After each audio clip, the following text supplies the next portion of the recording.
Welcome to the Bourbon Talk Show, the ABV Network's original YouTube series where we interview some of the most interesting people from the world of bourbon.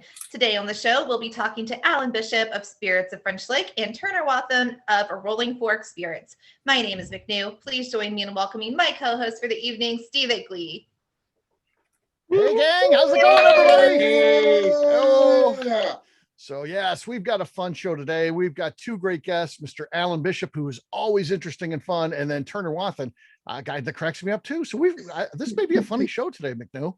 I think it's probably going to be one of our best, and not for the reasons that when we're serious, we're like, oh man, those were great guests, but it's going to be the most fun I think we've ever had on the show. Right. It's just, this is just, these are great industry people as well, very respected, but they're also just our friends. So that's a cool thing. So very, very cool stuff. But before we get to that, we like to have a little segment here where we talk a little bit about what's going on in the regular bourbon world or our bourbon world. And first of all, this isn't one of the stories, but McNew, I stepped it up. Last week I wore a t-shirt hoodie. And this week I dressed up because you always dress up for these things. Okay, so this week is special. Last week I was like, Steve, I'm not trying to wear a t-shirt on YouTube, but we have Turner. I had to wear a t-shirt. I'm the number one brand rep in Indiana. And I don't even work for him. My number one sponsor.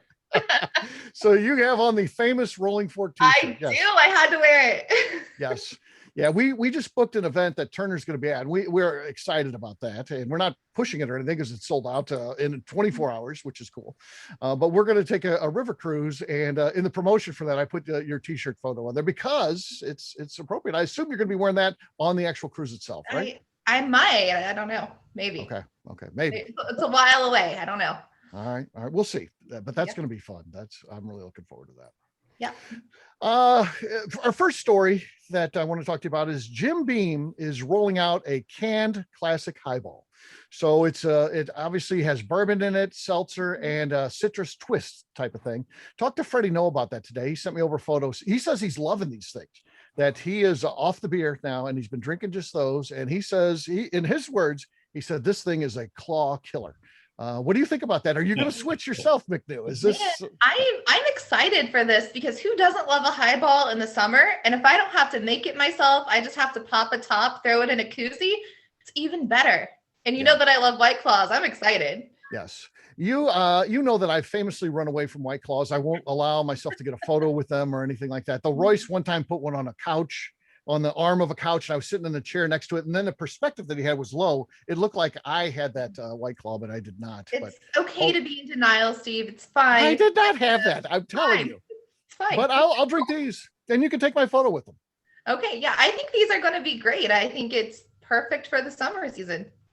I think they're hitting at absolutely the right time. Right now, as it's just starting to heat up. So my understanding is that it's rolling out. I talked with Freddie, and he said it's in Kentucky already, but he also said he saw pictures of people with it in Louisiana and other states as well. So it's going to be everywhere. It's just in the process of rolling out. Yeah, I'm going to look for it in Indiana because I'm going to take up golf this summer. It's going to be a perfect golf course drink. Mm-hmm, mm-hmm. Well, in Indiana, it's not a legit market for us until you see it with a fat guy, no shirt, on a lawnmower, and then it's for sure in. That is the thing. Out in a kiddie pool, Alan. Yeah, I did. I'm okay with that. I resemble it.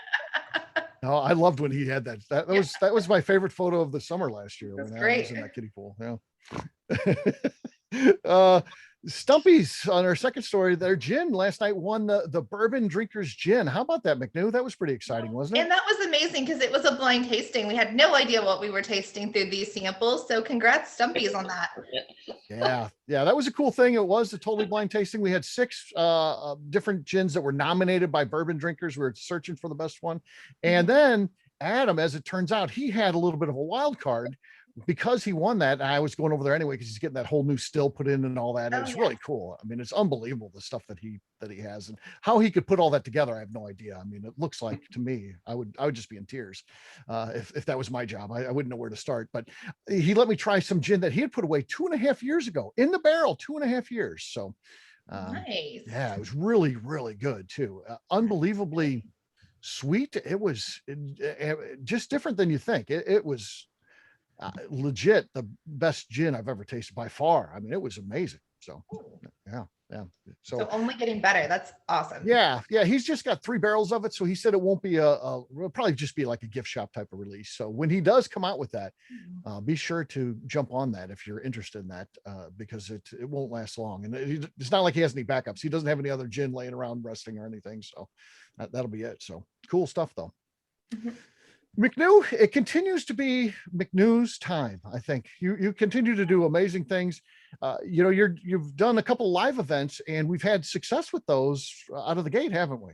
Yeah, I mean, they're all sold out, which I'm proud of. I'm excited, but they've been small amounts because we still have to keep them small amounts from the places we're going. But it's exciting. I know people want to get back out there, so we're trying to get things on the schedules, guys. So keep a lookout. Yeah. So it's you've got two cool events, and I love the fact that you just do those things and you tell me this is what we're going to do, and I'm just like, yeah, absolutely. I'm just like, hey, put this on the calendar. So you know what we're doing. So makes it easy. So that's cool. And also, I know we did a little preview of this last week, but you have landed the Brothers Bourbon tasting with Ian Somerhalder, right? Yeah, absolutely. And I actually owe all the credit to Tim Swyat for coordinating this and getting it together. Really excited. That's going to be May 3rd.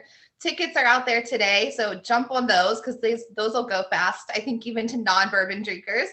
So yeah, that's going to be great. One of my biggest try it series. Yes. Yeah. This is absolutely huge for you. And then the other one I wanted to mention, because it's along the same lines, there's a little bit of a shift. I don't know if it's going to be you're going to do both of these, or maybe you switch to one over the other, but you've got another one where you're going to be with a distiller / owner running through their product portfolio with them. That's coming up on June 9th with Jason Barrett of Black Button, correct? Yeah, I'm excited for that. These guys are out of Rochester, New York, and they have some cool stuff. I think they're getting us 6 different samples. So it's going to be a lot of their lineup to try through. And Jason's going to be on to kind of give us some of like his insider information. So it's going to be fun. It's going to be our second distillery partnership. We're partnering with 291 Colorado Whiskey in May, but that one's sold out, but we can still get with Jason in June. So that one's going to be fun too. Yeah. So check that one out, and sounds like a great event for sure. So McNew, congrats on all the stuff that you got going on. Very cool stuff. Guys, it's exciting. All right. Well, it's time now for the show. Our first guest has earned praise as one of the best distillers in the country. And you know what? He's in the discussion for the best distiller in the country. So just an amazing guy. He knows more things about more types of distilled spirits than anybody I know. Ladies and gentlemen, please help me in welcoming Mr. Alan Bishop. Alan, what's going on, man? How you doing, buddy? I bullshit more than any distiller in the industry. I'm pretty sure of that part. So. Those things go hand in hand. Yeah, right. Struggling making fat noises because I just ate shrimp scampi and now I'm drinking whiskey. So I'm struggling just a little bit, to be honest with you. So yeah.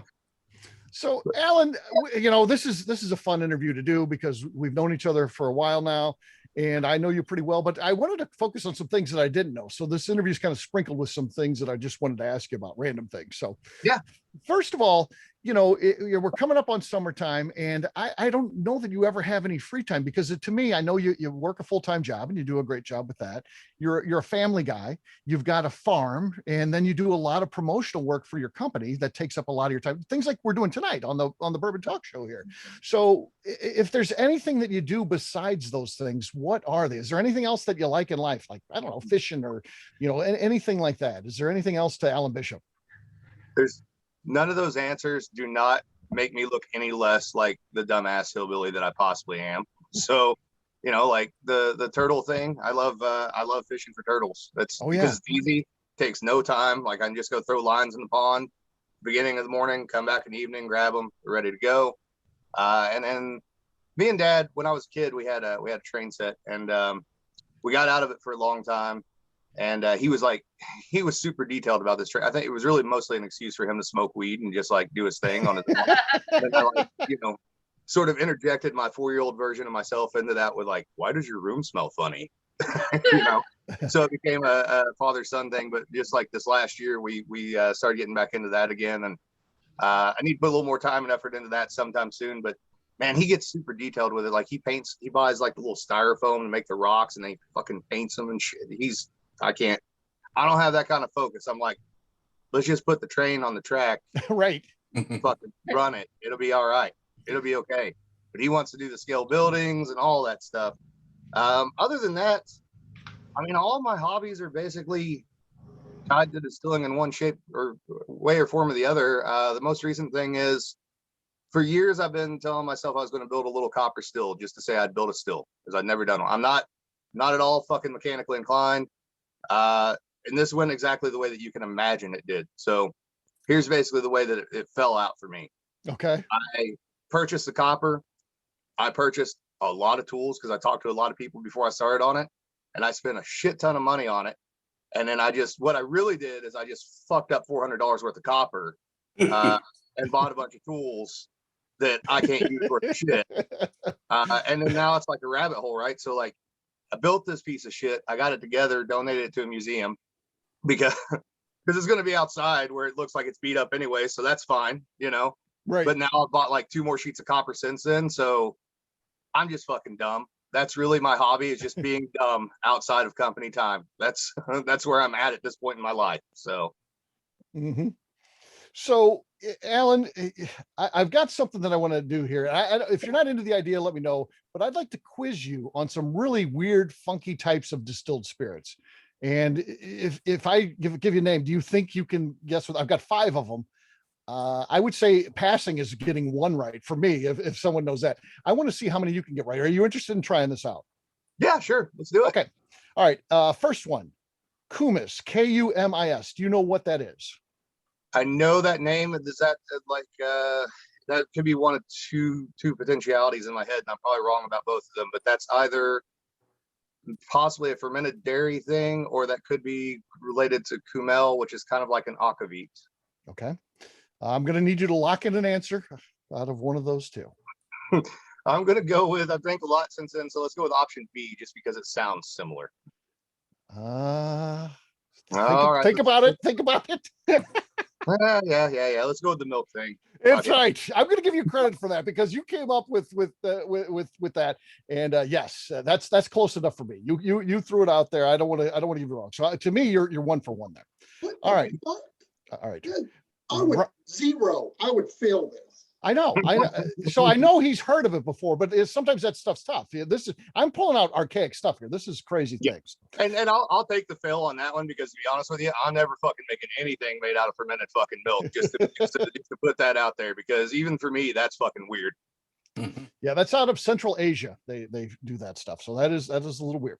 Next one, and again, I apologize if my name, I may be saying the name. That's why I'm going to spell them all too.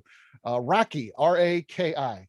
Rakia, yeah. So that's a fruit spirit. Generally, it's going to be peach or apple, plum, basically anything that you can get a hold of, small fruit from some of the old Eastern Soviet bloc countries.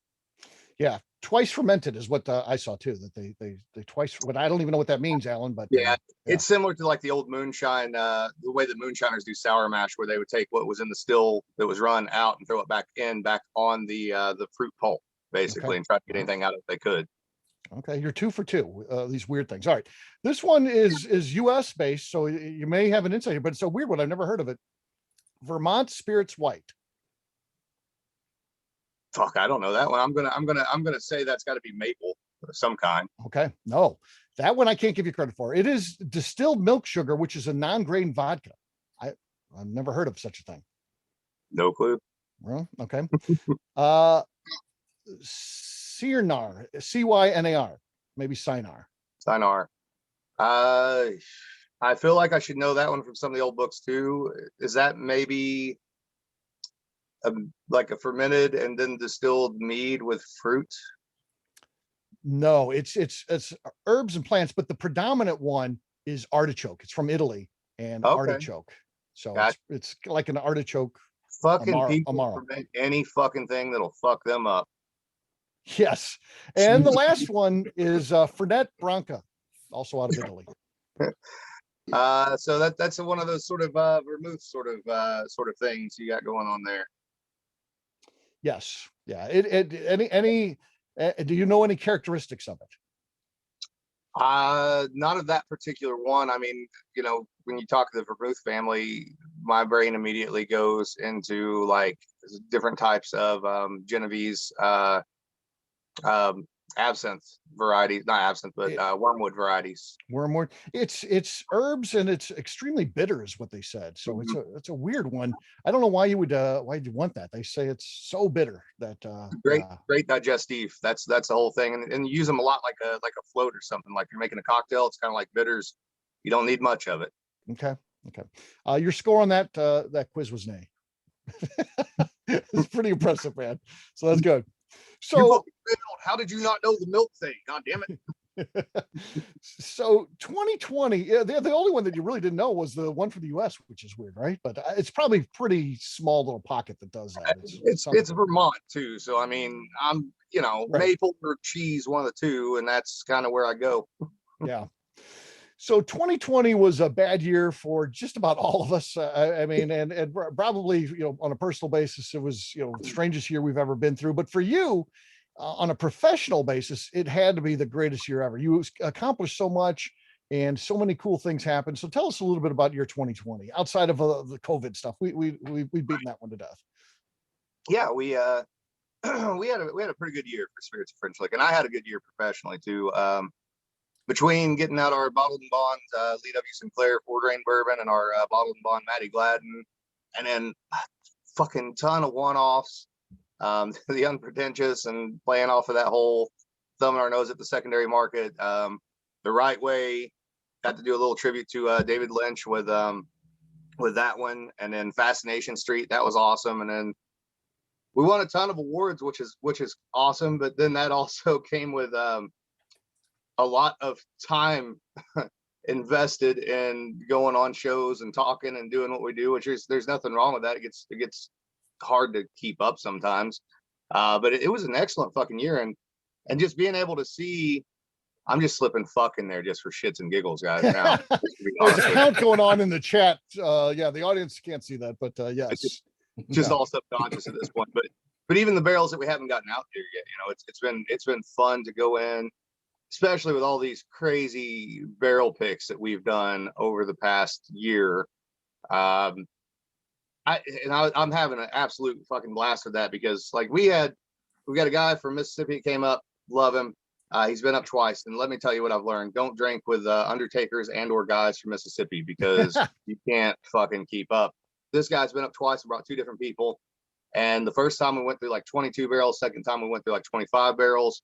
As a matter of fact, second time they picked up 11 barrels in one go, which and I was too drunk to realize that it was 11 barrels. So I thought it was 9. Then I went back and looked at my notes the next day. I'm like, holy shit, it was 11. But that's fun too, because like I'm not going in there all the time and just picking from different barrels to taste them until we're getting closer to bottling them. So whenever these people are coming up, I'm learning as much as they are about what our product is doing. And I love it, because they can just walk in, they can randomly point at whatever barrel they want. I don't really care. I'll drill it and smell it, taste it. I think there's been one barrel where I've been like, no, I'm not even gonna let you fucking try this. It's not up to standard. But other than that, they just get to come in, pick out what they want. And it's not a 5-barrel sample or anything like that. It's whatever you want.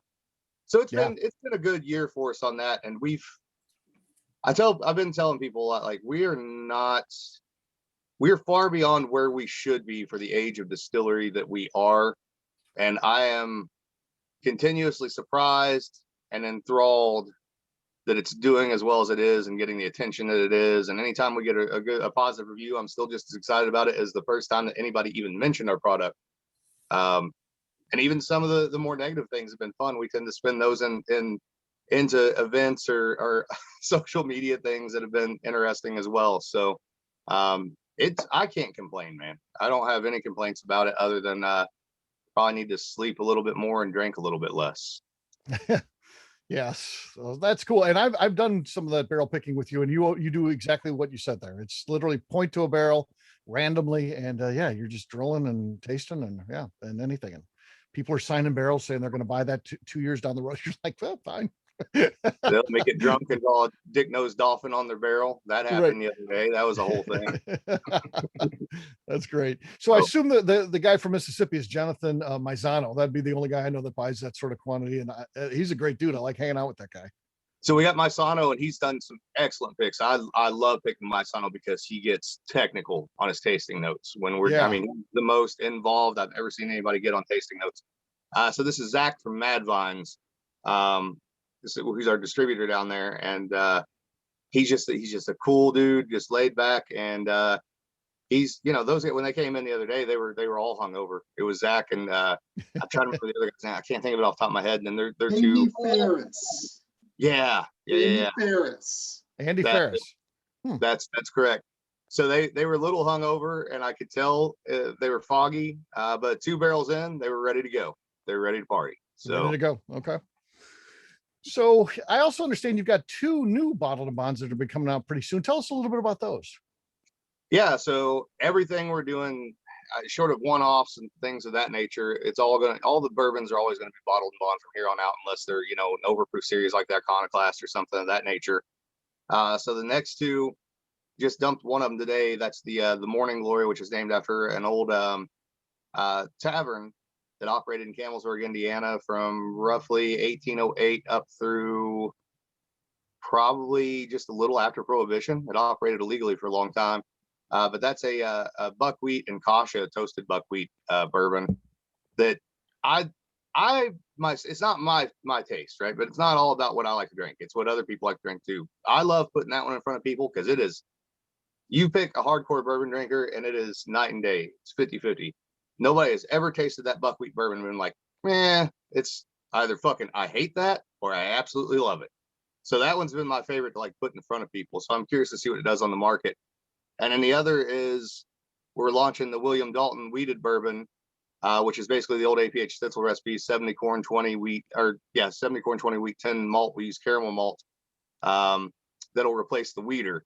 And out of everything that we make, as far as like everyday, products, the mainline stuff, the 5-6 things that we do on a normal basis, that's by far my favorite, just to set down and drink. Mm-hmm. All right. Well, that makes us interested for sure. So yeah, that's cool. The tequila barrel apple brandy, for those who are into the gift shop stuff, by the way, that's going to be out this summer, probably June, at 113.3 proof. So be on the lookout for that too. Oh, nice. Yeah, that sounds fantastic. So do you map these things out, Alan? How are you able to keep track of, hey, this summer I'm going to be coming out with that. How do you keep track of all this stuff as you're planning what you do? With the bondage, it's been pretty easy up to this point, because it's just waiting for stuff to turn forward, or like in the case of the rye whiskey that we'll have out this fall, I wanted it to go the opposite of what everybody else did and do a rye at 5 years old instead of a young rye. So that's kind of been planned out and mapped out. And it's fairly predictable because, of course, I have to stay within seasons, spring or fall, etc. Now, the one-offs are a little different because, I don't know. I mean, some of the shit nobody's really, if they've done it, I don't know about it. So there's no there's no layout for how do you take this sherry that's been redistilled and then put it in a barrel, and how long does that need to go in there, or something of that nature, right? Or like blackberry eau de vie, how long does that go in the barrel? So it's really just a matter of when I get drunk enough to stumble into tasting that barrel and being like, oh yeah, we should probably do something with this. And it's also, I forget about the things that we have. There's so many one-offs we did early on that, unless I stumble onto them in the warehouse on accident, I mean, it's not really like in my head. And then I'm like, well, fuck, we should probably check that out and see what's going on with it. And is it any good? And luckily, so far, they've been pretty decent. I haven't had any of those yet where I've been like, I think we're just going to have to redistill that or do something else with it. I'm sure that'll happen eventually. I'm sure there's something back there I've forgotten about. It's funny because I can't talk to anybody without having like a recurring like nightmare of that happening. It just popped up in my head. I have 2 what were intended to be beer barrel finished Lee Sinclair barrels that I forgot about that are, we'll have to get into those and see what's going on with those, because they may have been they may be a little funky at this point. So yeah. So you do some cool things to support not only your brand, but the industry as well. So tell us a little bit about the things that you're doing like at Locust Grove and the Punch Bowl events. Yeah, so Locust Grove, they put in a farm distillery, I guess about 4 years ago. They got a lot of help from the industry, especially Brown Foreman, to kind of get that thing up and going. And it's on the site and it's an old historic site outside of Louisville, basically an old homestead. and they had a small farm distillery there, very small farm distillery, about 60 gallons is what they had on hand, according to the records we have of the Krogan family. So they wanted to put this in because obviously Louisville has become, an epicenter for not just bourbon but distilled spirits in general, and try to bring people into kind of a pre-bourbon era of farm distillation, sustainable distillation, as it would have existed in the late 1700s up through the 1830s in Kentucky. And I'd already had some experience out at Mount Vernon with Steve Bayshore. And as soon as I heard about this project, I was like, I got to go check it out, and went down and went to one of the very first events, and kind of fell in with my good buddy now, and kind of business partner on some things, Brian Cushing. And we've been going at that ever since then. And the goal with that project is we can't distill on site. We have all the equipment and everything. We don't have the permits. And that was actually part of the commitment to putting in this farm distillery at the time, was that we would never be able to distill, although that looks like it's potentially changing in the future. So currently we mash in, tell people all about the mash in, all about the history of distillation all throughout the Ohio Valley. And then that goes down the Kentucky Artisan and gets fermented and distilled. And then certain projects get sent back up to Spirits of French Lick to finish off. But we've done everything from, what you'd recognize now as a wheated bourbon mash bill, to high rye bourbon mash bill, to an absinthe project through Musée de Vinoge, based on Switzerland County, Indiana, where absinthe was produced in the 1830s. We're going to do probably some squash brandy this fall out of some Oshada squash, which will be a lot of fun. We've done apple brandies, you name it. We've probably done it, or we will do it. And that stuff will all eventually be available, most likely via auctions, because it's such a small amount, in order to help pay for Locust Grove to continue their operations. And we're currently talking to Springville State Park. This has been in the works for a little while now, probably 3 years, I guess. And it sort of died off during COVID, unfortunately, but it's coming back around. We're going to put in a replica distillery, potentially, that mirrors exactly what the Daisy Spring Mill distillery was back in the day, all the way down to the methodology, and probably really focus on apple brandy and corn whiskey, and try to do something with that. And then just recently we added another one of those projects. I don't know how the hell I'm going to do all these. There's no way I'm going to be able to do all of them. But Right. I love that stuff, so I got to be involved in it. So here in Washington County, Beck's Mill just recently got a couple nice grants from the IU Heritage Foundation, and distillation in history is one of the focuses of those two grants. So there's a good possibility that something cool could happen with that project. But that's always been my goal. Is I like the history part of it. I like the alchemy part of it, the science part of it, and the process part of it. So anywhere where I can kind of get involved and maybe bring some of those historic processes to light that people aren't thinking about. And especially if I can get them implemented at other distilleries, where they're still viable, there's still an option to be able to do those kind of things if it makes a quality product. That's where I see my help to the industry being the most beneficial, especially on the Indiana history side of things, because we don't have anybody writing about Indiana distillation history. So yeah. Another fun thing that you do is your Hillbilly Burlesque show. Tell us a little bit about what that is, and what some of those events are like when you're doing them. That's just a bunch of drunk assholes having fun is what that is. That'll be back this year. I think we're scheduled for the Pekin, Indiana 4th of July. And I think there's a couple other things there, Moonshiners Ball, etc. So that started out as a way to get the history out there, just like putting different historical figures from Southern Indiana on the bottles. If I write an article about a character, like 5 people maybe give a shit, and they're all 5 local people. Nobody else cares.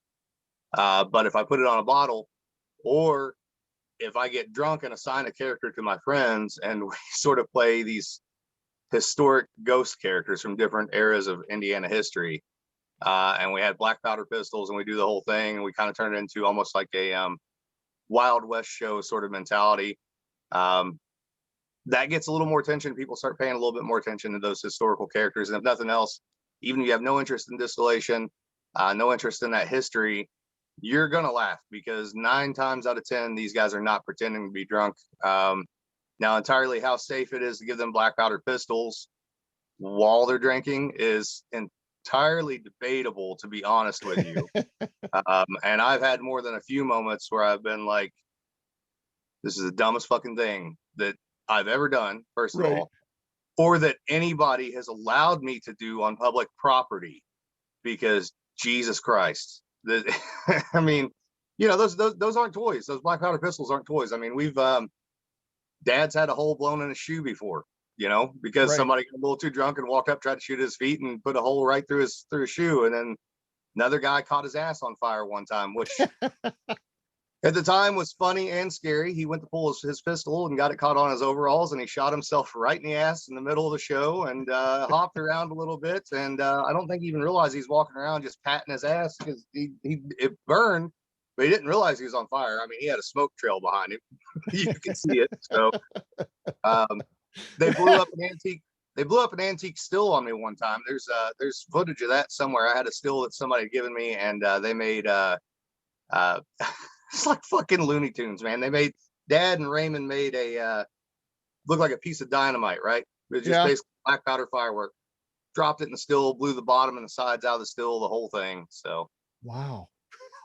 So it's worth seeing if you're at Pecan for the festival. Come see, because you don't know what's going to happen at these things, right? we don't play. I tried the script stuff for a while, and it was fucking pointless. None of them would listen to it, so they just run amok and do what they do. Yeah.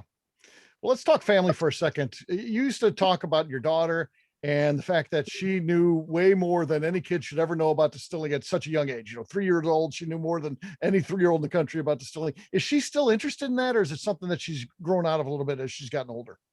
No, she's still interested in it. Right now she's on a cooking kick, is her thing at the moment. But yeah, she's still interested. Like when I'm out working on the stills, as far as building those ones I've been working on, she's been right there, and she wants to know what each and every tool is and what I'm doing, why I'm doing it, how I'm doing it. She still comes to the distillery. She still enjoys being there. She always has to climb up on the still and stick her head in there and see if she echoes and all that stuff. She tells everybody all the time that her daddy's a distiller and her grandpa's a distiller. In fact, she's I can't remember where it was. She was somewhere the other day. I think Kim went to go get some plumbing supplies for the stills I was building. And she made the comment about, and of course, this is somebody we don't know, that my daddy's a moonshiner. He's building a moonshine still. And I'm like, oh, wait, there's a distinction here. We're going to have to discuss the distinction somewhere at some point. So, yeah, she's still all about it, man. She loves that stuff. And if any of the guys are up here with Hell's Half Acre, she's right in the middle of it all the time. So, yeah. So this is the most important question that I'm going to ask you, because I think people are as interested in this as anything. At some point, and this is years down the road, your daughter's young, but at some point there's going to be boys that are going to be interested in coming to the house to pick her up for a date or something like that. And what's it like as a young man that's going to have to come to the house and meet her father, Mr. Alan Bishop? What's this meeting going to be like? Have you thought this thing through yet? I've thought about that a few times, because and I'm sure there's a couple guys on here that can verify that this is the case too. So like, it's easy to say, I'm going to be the dad cleaning the shotgun, right? It's not that hard to say. But every guy on this has probably been to a house where there was a guy cleaning a shotgun. And it does one of two things to you, right? It either makes you scared of them, which is the point, okay? Right. Or it emboldens you just a little bit more to be like, oh, okay, here's where we're at, right? And I feel like I unfortunately have enough of that dickish attitude that it would just embolden whatever little fucker came in this house looking for that, right? Right. So my route at this point has changed a little bit. My route now is to make him wonder if I like him. I want him looking at me like I'm fucking Tony Soprano, right? Like, you're either going to be made or I'm going to put you in a ditch, and I'm not going to tell you that I'm going to do it. But I want him to have that in his mind the whole time. I think he's okay, but he seems like he might kill me and feed me to a turtle. Yeah. So I think that's good. Yeah. A little bit of indifference, and I think is a good thing. That was always mine too. Yeah. I didn't go for the total intimidation, but I was standoffish. So yeah, I think you can do that for sure. So it'll be interesting to see. I don't follow my dad. When my mom and dad started dating, the first time my dad went, of course, he went inside, knocked on the door, met my grandma and grandfather, and but the next time, date number 2, he thought, well, I've already met them. So he pulls up into the driveway and honks the horn. And as soon as my mom's gonna come out, of course, just his girlfriend at the time, and who comes out of the door was my grandmother with a fly swatter, and my dad rolls down the window, and she actually pulls the car door open and starts hitting him with a fly swatter, saying, "You do not ever," and I repeat, ever, just honk the horn. You come up to the house if you're going to be Knock on the door like a fucking man. Yeah, I love that story. I love it. If you would have known my grandmother, this is totally her till the end. She would always beat you with the fly swatter if you're doing something wrong. my grandma was like that too. Actually, that reminded me of a real quick little one-off. Doesn't have anything to do with dating, but it just popped in my head because you mentioned the hitting with the fly swatter thing. When I was a kid, my grandma always had outside cats take care of the mice and everything, right? Right. And I was thinking about this the other day, and it still cracks me up. So she would feed them outside, but and you feed a cat outside, what do you get? You don't get just fucking cats. You get raccoons, you get fucking possums, all that bullshit, right? Right. So I was maybe, I don't know, 8 or 9, something like that, and I hear her outside like early in the morning, like 5:30 in the morning, like, get on out here, shit, and I'm like, oh, what's going on here? And I walked outside. My grandma's all of like 4'7", right? She's little short thing, and she's in a epic tug of war with a possum with a broom, and the possum has got a hold of the broom and she's got a hold of the other end, and the possum is winning. But she wasn't about to back down from that possum. She gonna get down and wrestle that fucking possum. Yeah, that's great, man. You love that stuff. So at this point, between do you ever just get like a night off, Alan, where it's like, hey, it's a Wednesday night, I got nothing on, I'm just gonna plant myself on this couch and that's it for the night? Do you ever have a night like that? Well, we made the mistake recently of buying a new recliner that lays almost completely flat. So I have maybe once or twice slept through a commitment that probably fucking shouldn't have. Right. Sometimes I have to kind of plan them out, at some point you got to make personal time for yourself, and if I'm not doing this distillation stuff, I'm hanging out with Penny and doing a lot of stuff with her. So yes and no, it just depends. Like most recently, like when Kong versus Godzilla came out, because I'm a fucking dork, and I was like, fuck it, I'm not doing anything tonight. We're watching Kong versus Godzilla. Right. And right. So Mortal Kombat comes out next week, and I'm fucking putting up the big screen and doing the whole thing. We got a projector, and I'm just gonna dork out on fucking Mortal Kombat, and those are the moments I get. Yeah. So that's cool. My daughter and I are both Godzilla freaks too. I haven't seen the new one yet. She did. She was telling me, "Dad, you gotta watch it. You gotta watch it." She watched it as soon as it came out. But yeah, I got to check it out.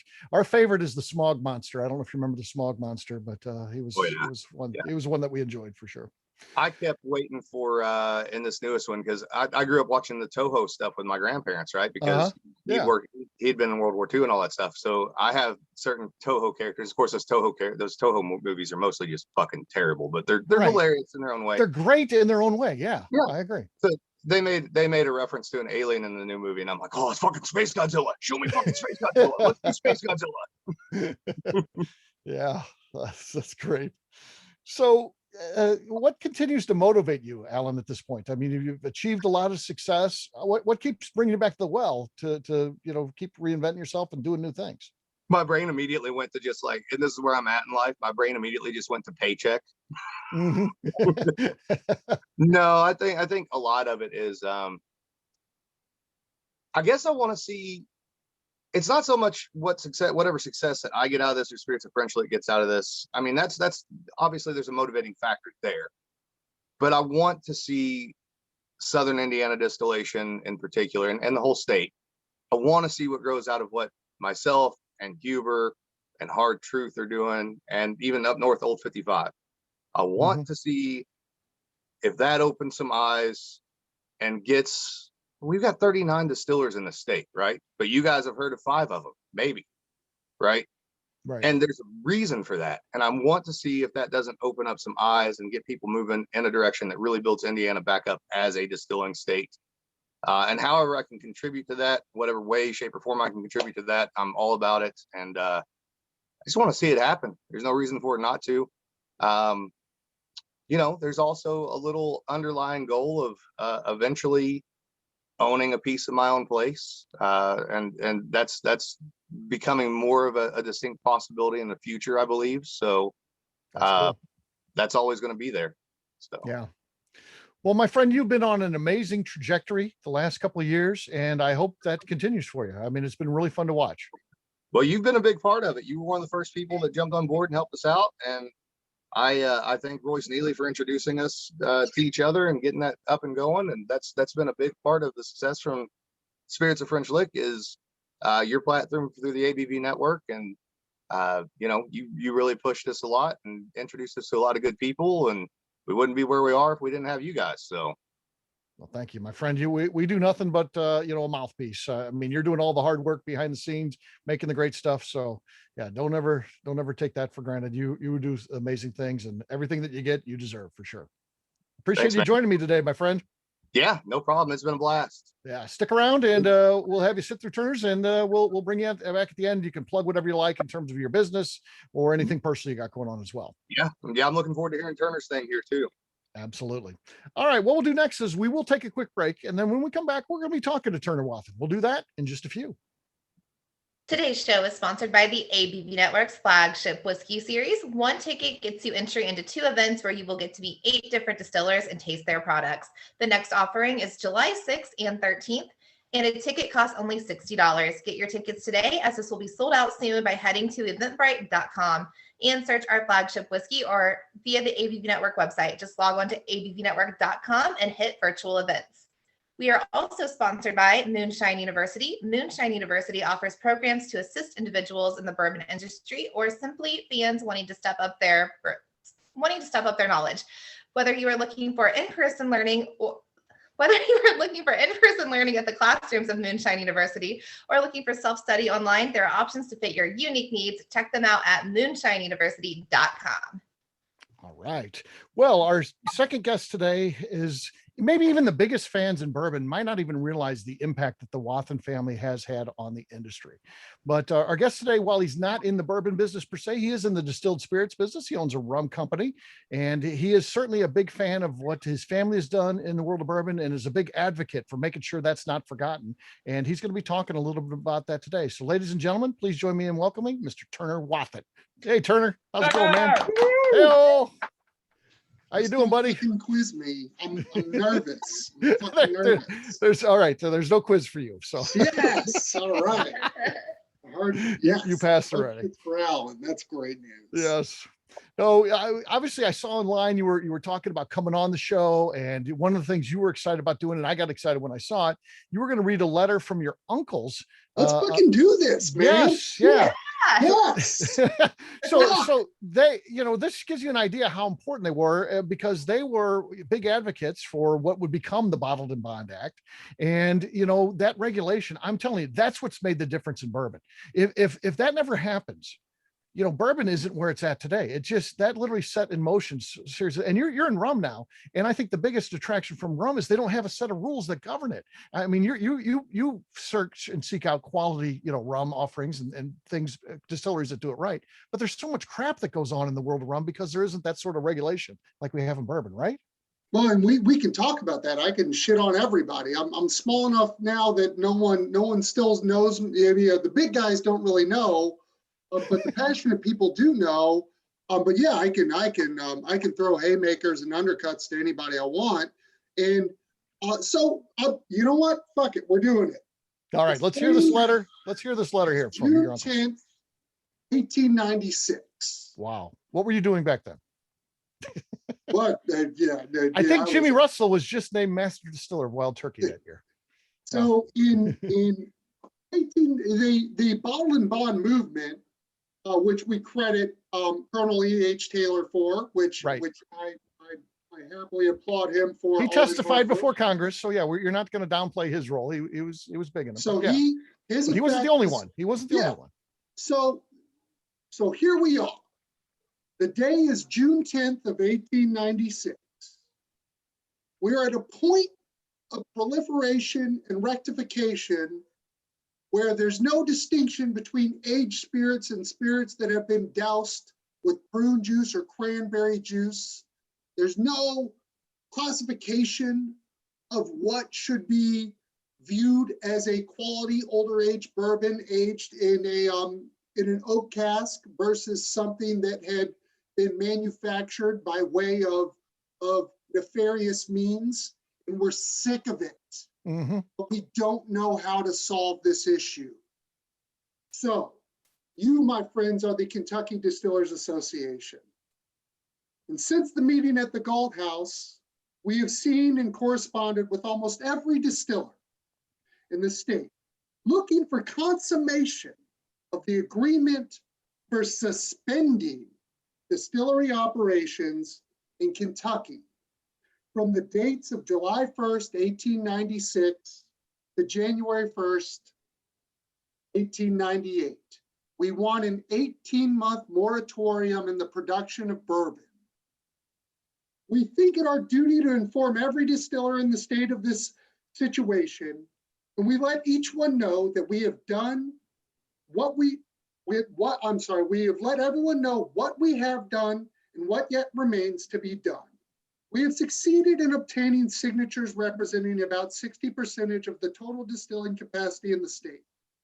We regret to be compelled to report that many distillers declined to sign the agreement. With some, the purpose seems to be delay, rather than any positive purpose to finally withhold their signatures, but quite a number give us no reason to expect their signatures, and in fact have met us with point-blank refusals. Looking at the situation as it is, it seems incredible that any distiller in this state could for a moment hesitate to sign this agreement. The Kentucky whiskey business is verging closely onto a panic of its own. It is not only depressed by the general condition of the country, but is depressed and more seriously by far from its own statistical position. Kentucky whiskey is today an unmerchantable article. It is unavailable for any purpose of trade. The demand is slowly growing less. Profits have disappeared. Stocks cannot even be moved. It is a great branch of commerce. It is discredited in businesses and financial circles. If the distillers of Kentucky are unable to form any cause to take any steps to reestablish the credit of this business, prices will go lower, losses will become more serious, and widespread disaster will ensue. The loss to any distiller from suspending operations according to the terms of the agreement will be nothing compared with the loss that must be inevitably suffered from the still further impairment of the general standing of the business, to say nothing of the loss that would result from the collapse, which is threatening the entire trade. The future of Kentucky whiskey business is now to be determined. If the great bourbon industry of the state is ever to occupy a position at all to be compared with what it has held for so many years, a step in that direction must be taken now. Wow. Another year's folly in the way of making whiskey in the state to pile up increased stocks means the total and financial overthrow of the entire business. I will skip the next three paragraphs unless you guys want me to read them. But respectfully, this was submitted by the Wathen family, the Monarch family, Patterson family, Hume family, Gilmore family, and the Pogue family. Wow. That's cool, man. Imagine what they were going through as an industry, as business owners, to step up and ask the government to get involved in their business. What industry is like, we want more government involvement here? It just doesn't happen. So it tells you how bad things were in bourbon at that time. We asked for a mandate to stop production of American whiskey for over a year, which is unthinkable. Right. But I read this letter to say, ladies and gentlemen, this is going to happen in the next 5 years. It won't happen to the likes of Alan Bishop. But we are at a point in the next 3 years where there is going to be an overproliferation of bourbon. You will see a reinvigoration of new brands. You will see less age-stated products. You will see just generalized labels pushing bourbon. to Midwestern markets and to new markets. And then you will see, and you will also continue to see a price hike, which is why I was so excited when I got to come on this show, because Steve, you have introduced me to a number of great distillers that are doing it what I would consider the right way. Right. And those guys will survive. But the brokered market will continue to overexpand, and you will have a broader audience buying poor quality whiskey without knowing what they're buying. And then there will be a circle back effect within the next 5 years is my prediction. Yeah. Yeah, I think we're definitely on a fast track to some big things happening. I mean, there's going to be a lot of companies going out of business. There'll be consolidation of companies that are Midland to good, and then the great ones, the ones like we align ourselves with. Those are the ones that I think will continue to thrive, like you said, as we move forward. So, but. Yeah, I mean, it's easy to see. You're like, well, where could you come up with all that? Just look at what happened in beer. I mean, it's just, 6, 7, 10 years behind beer, but you were starting to see some of those things follow suit. It is exactly what happened in the craft beer world. So. And why the fuck do we keep thinking that micro aging in small barrels is ever going to fucking work? I mean, and why do celebrities keep endorsing this fucking gimmicky bullshit that for hundreds of years, the tested time and proven path is consideration and age. McNew and I had an incident this past week. We had someone want to come on, and I don't know, there's a lot of brands, and we're pretty open. If someone wants to come on the show, we're usually willing to give them a chance, because that's what I dealt with when I was trying to get into the industry. I tried to go the route of reaching out to magazines and newspapers and blogs and things like that allowed that had writers on staff. And it's like, I'm a writer, and I had a best-selling book on Amazon that I self-published, and I thought, someone give me a chance, and no one did. So I always like to give someone a chance if they want to come on the show. So McNew and I agreed to do it, and then I'm getting ready for the show, and I realized it's one of these places that does this rapid advance. Everything's done in the laboratory. And I went back to them and I said, number one, either we can't do this, or number two, I'm going to have the interview like this. And McNew, I sent him the questions, right? And it was very tough questions. Like, you make all this, you're not a distiller, you're an IT company, right? Just stuff like that. Not being a smart ass, but being actually how I feel. If they wanted to come on and face those questions, they could, but then they bowed out, right? Yeah, and probably good on their part, because I read those questions and nobody wants to answer those questions. No. And they should be asked, and nobody asks them, and that's why people get away with their bullshit. So they were good questions, but they bowed out, probably for the best for all parties involved. Yeah, we had committed to do it, and I was like, I'm still willing to, because I'm a person of my word. I said I would have you on, but this is what I'm going to ask you. And if you're okay coming on, and those are questions are all right with you, you can. But I'm a supporter of the bourbon industry. You got to do things like I've always been. You can't. There's no way to reinvent the wheel. And I've tried these things where they said they have, and they're not good. They don't. And then I'm forced with telling them on the show to their face that their product, I've tried it and it sucks. I don't want to do that either. We do have the samples, and the PR guy was like, well, if you want to do a show by yourselves and just give us tasting notes, have at it. So we could maybe do that. I'll do it. Probably gonna not go well. I'll do a micro aging show with you guys, and we'll just shit all over it. Perfect. Well, we'll do that on the boat. Steve and I both have samples. We'll bring them to the boat when we're already time. Oh, you're not messing up my daiquiri party. I got a world of shit. It's gonna be fun. Yeah.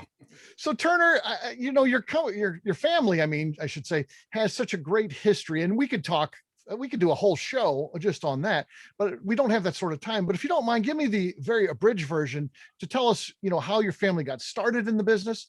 Tell us a little bit about what their high water mark was, and then tell us a little bit about how ultimately they got out of the business.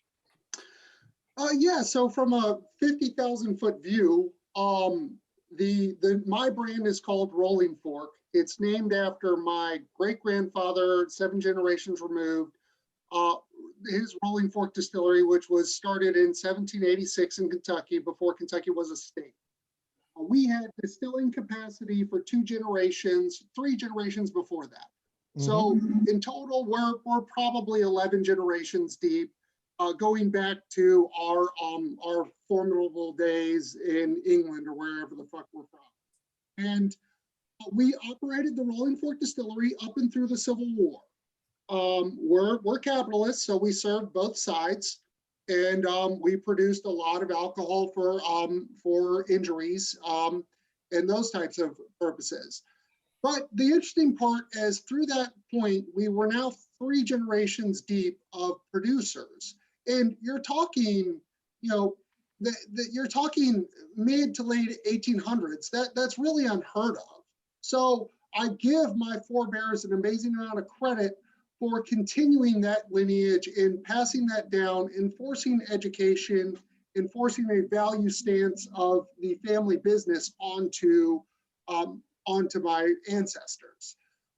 This culminated in my great-great-uncles moving to Louisville and forming the RN, which then became the R.E. Wathen Company.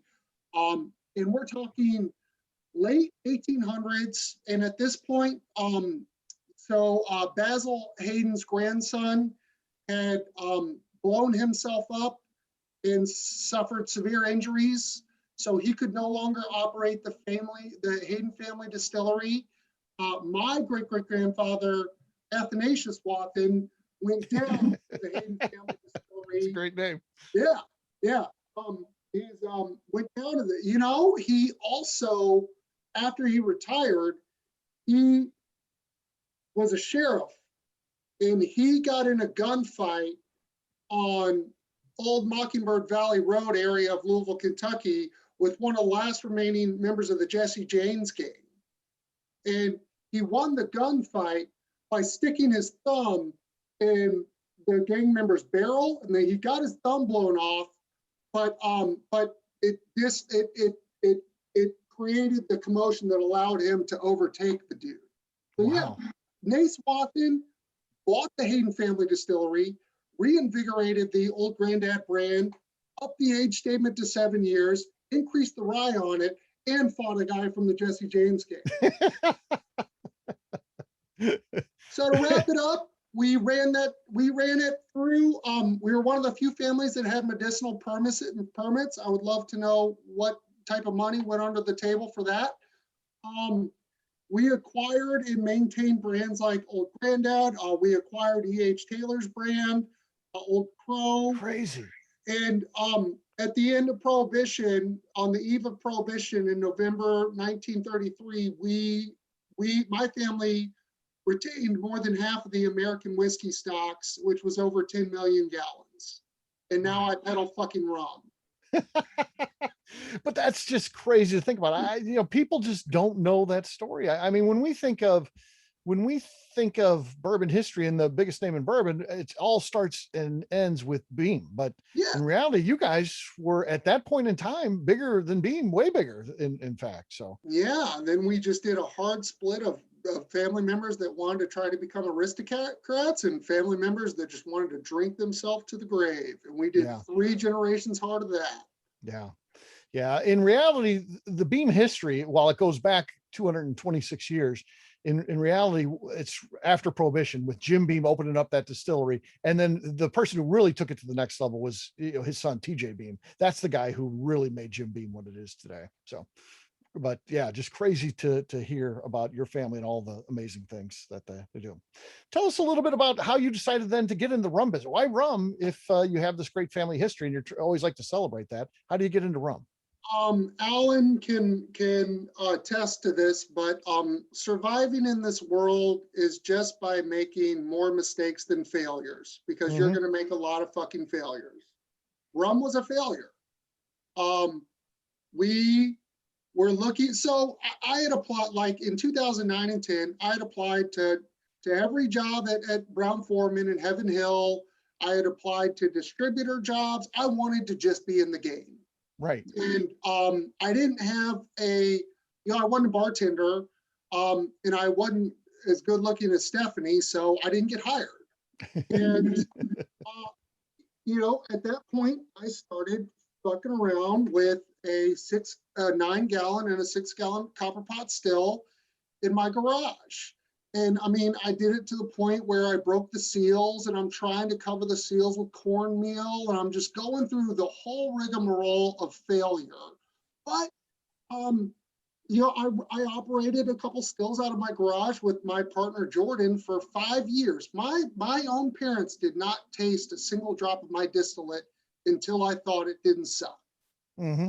And when you're running that small, it's all about your cuts. It's not, I mean, there's not a lot, you know, you're not cultivating your own yeast. You're not, you know, you can buy certain sets of grains, but really what makes you not go blind and what makes you make a formidable product is that you take a very hard line on your distillate.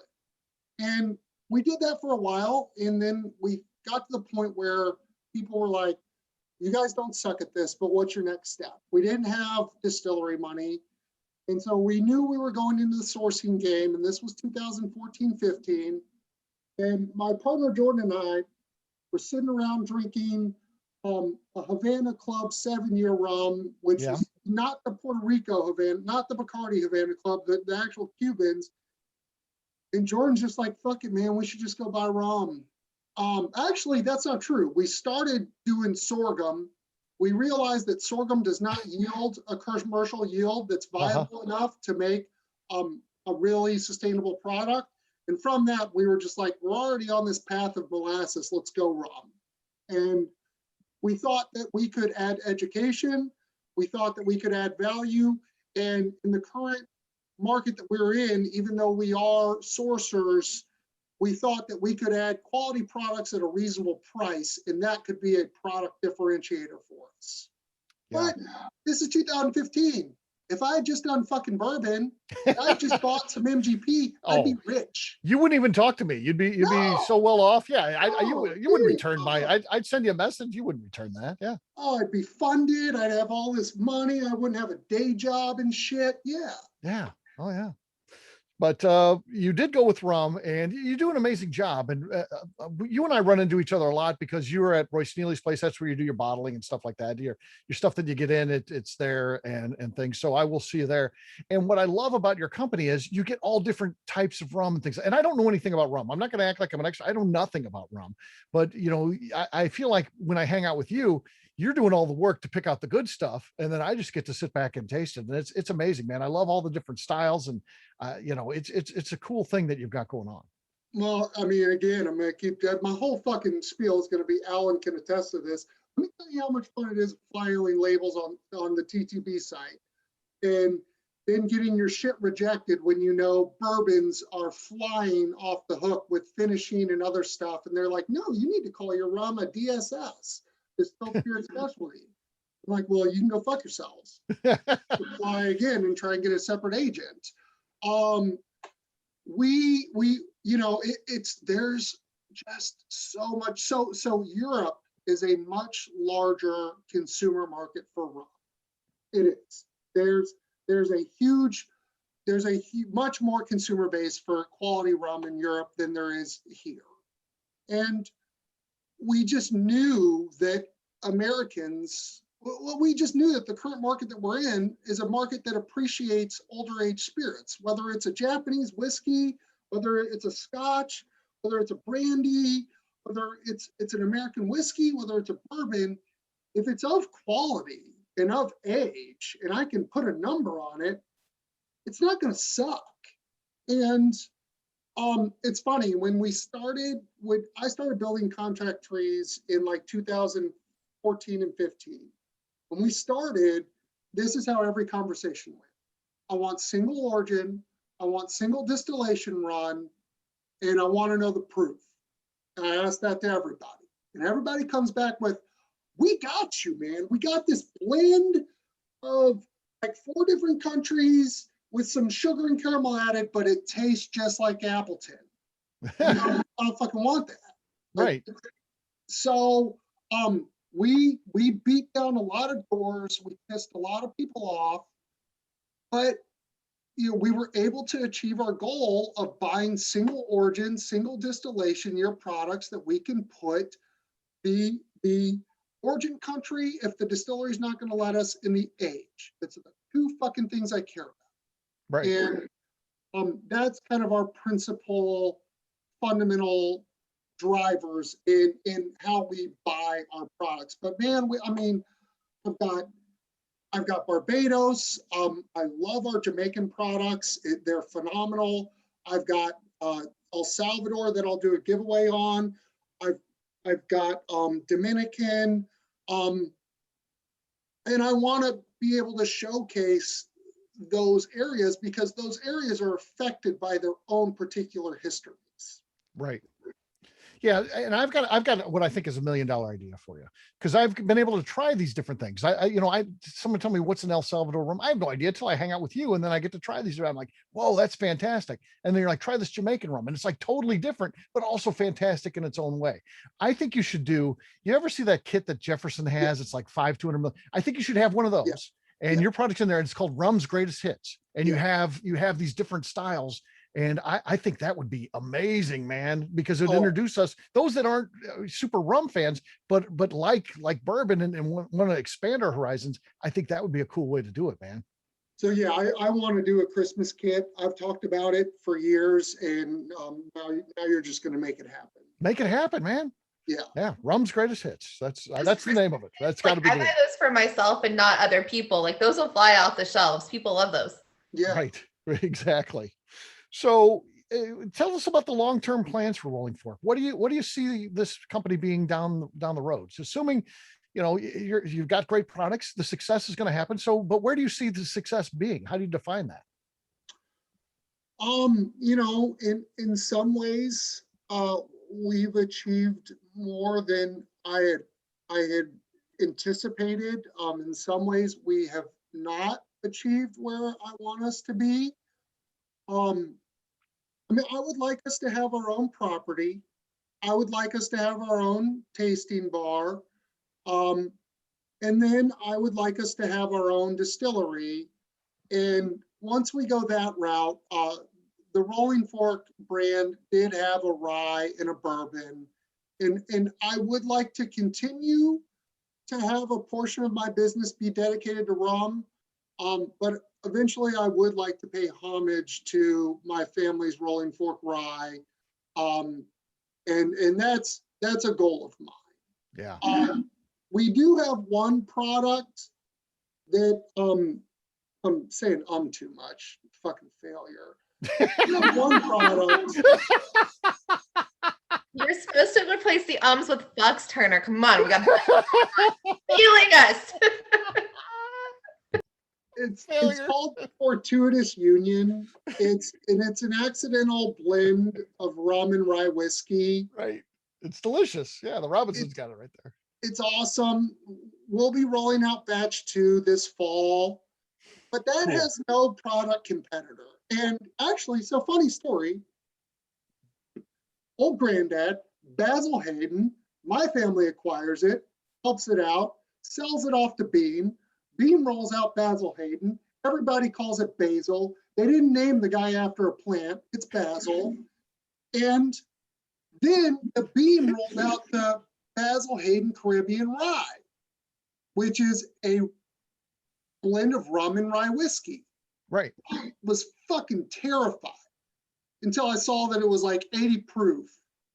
And I got a bottle and I was like, well, then I'm fucking fine. These guys can't do what I can do. And it's just full circle that they copied me and it didn't work. And batch 2, all our rums come out above 100 proof. But batch 2, I think that's going to be the product that is going to open doors for us because there's no competition. Yeah. Whereas there's some competition. And there's competition across the board, but I think that one it's unique enough in itself that can be a driver for us. Okay. So when it comes to rum, what's your favorite type of rum? I'm not talking a brand here. I'm talking more along the lines of, region or country or however you define it. Well, so, Jamaica would not be known for the rum that it has had the English not conquered Jamaica from the French in the 1600s. Mm-hmm. The rum is first made in Barbados. Well, I mean, if you go trace it back, it can go back to India, according to some sources. You can play that game. The first Caribbean rum was produced out of Barbados. Barbados was an English protectorate. And, you know, that this was during colonization where everything was a land grab. So you had the French, the Spanish, and the English. Spanish didn't give a fuck about rum because they had cachaça and they also had their wines and sangria. The French did stick to a more earthy agricole style of production, which is consistent with the French colonies in the Caribbean today. Yeah. And they actually have, you know, an AOC designation, which Barbados is fighting for now, and I hope they get it. The English style of production is through molasses, and the Jamaican slaves created would do the same equivalence of sour mashing, and they call it dundering. You just back set. Actually helped Lenny out with coming up with a dundering plan for himself. Oh, that's cool. I didn't pull the triggers, but I connected to him with Maggie Campbell, previously a privateer rum. I gave him my advice, and then his questions. I was like, dude, I'm gonna fuck this up for you. I'm gonna don't let me screw up your plans. Let's find an expert, not just a mouthpiece. And that's me. I'm the mouthpiece.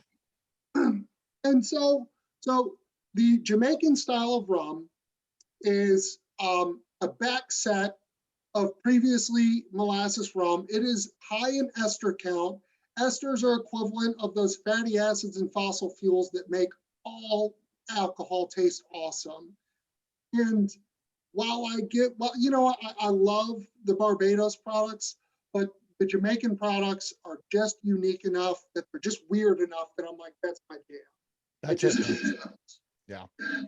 All right. Well, tell us a little bit about this bottle that someone in this group here in our live studio audience is going to win tonight. Tell us about that, and then we'll actually pick it live here. So this is our 12-year-old.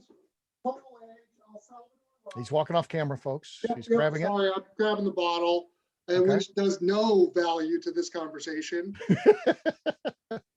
So this was when we were when my partner and I were working on the product out of my house. I would soak wood chips in different wines, and then I would air dry them, and then I would take the rum mash that we did, and I would set it in different jars soaked in different oak chips that have been aged, that have been sitting in different wines.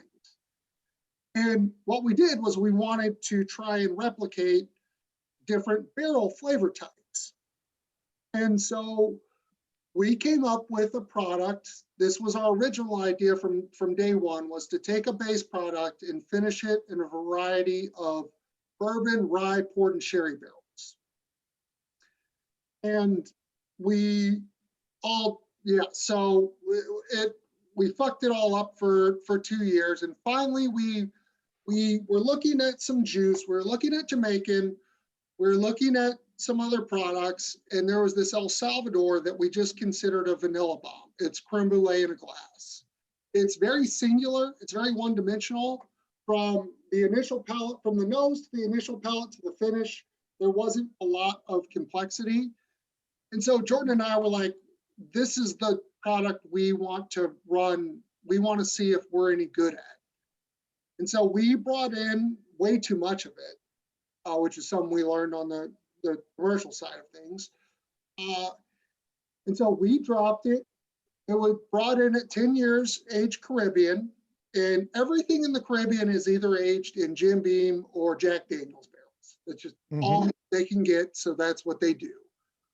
So we brought in 4,000 liters, 10 years old, and we finished it in Woodford Double Oak, Heaven Hill 3-year rye barrels, and then poured in sherry barrels.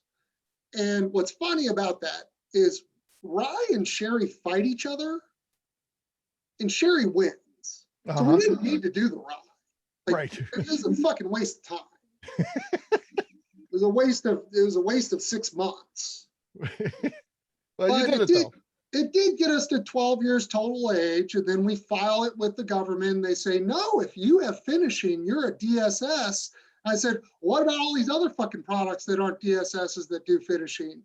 And so we had to put the original age on the label, call it a 10-year-old rum, but it's total age 12 years, finished for 2 years in Kentucky in a variety of bourbon rye port and sherry barrels.